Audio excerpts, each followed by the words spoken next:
Our next speaker has had 3 careers.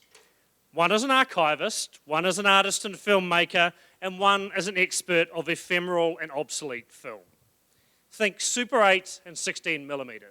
I'm just old enough to still have nightmares about being sat down in front of 16mm home-filmed films of people's holidays. So for any of you who are having flashbacks, we're sorry. There will be a psychologist available in the foyer. So, why is this relevant in this case? Well, all of this stuff relies on performance one way or another. You didn't know, did you, that the future of digital archiving lay inside performance art from the 1970s.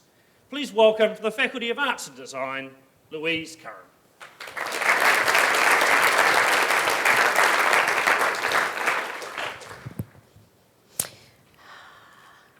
Keeping heritage can be a difficult business. We presume that digital and the internet will save everything. But some things don't digitise well. Behind me, you can see my colleagues at work in Canberra earlier this year, remaking some performance art from 1970.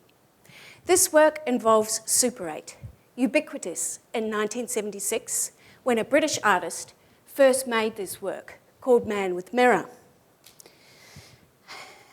This work also involves film, a film of the performer, and a mirror.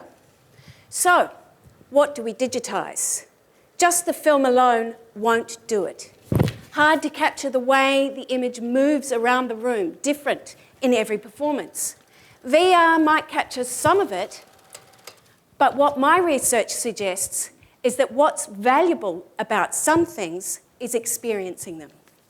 So that means that we need to keep the experience accessible to others in the future.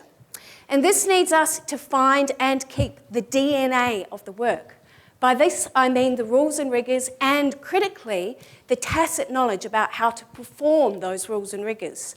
The DNA is a bit like a score in music or the code in football. And your experience of that music or that sport is so much more than just the rules. I seek $3,000 to find out what this might mean for things beyond this unlikely case of performance art.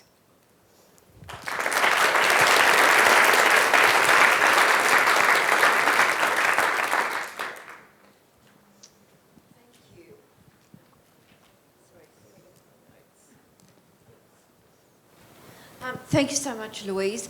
Can you think of of how you would expand that? So what might be the next extrapolation that you would have? Sure.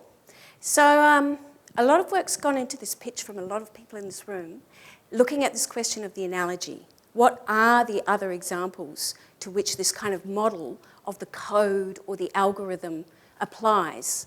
And we had a lot of trouble coming up with something that was an exact match. And that's partly why I want to do more research, because this is a hot area in heritage. A lot of money is spent, a lot of public money is spent on digitisation.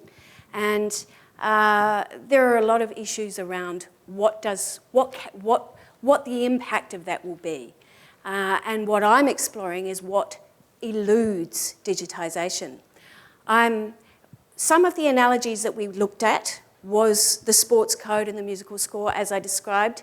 Another was open standards. For those of you in the room who are technically minded, you'd be aware of open standards like the JPEG 2000 format, that there's a lot of aspects to those standards that don't specify particulars, but they give you a kind of score.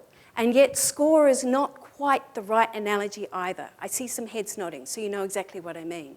So through the very unlikely vehicle of performance art from 1970, because it is such an outlier case, it actually throws into high visibility what some of these issues are.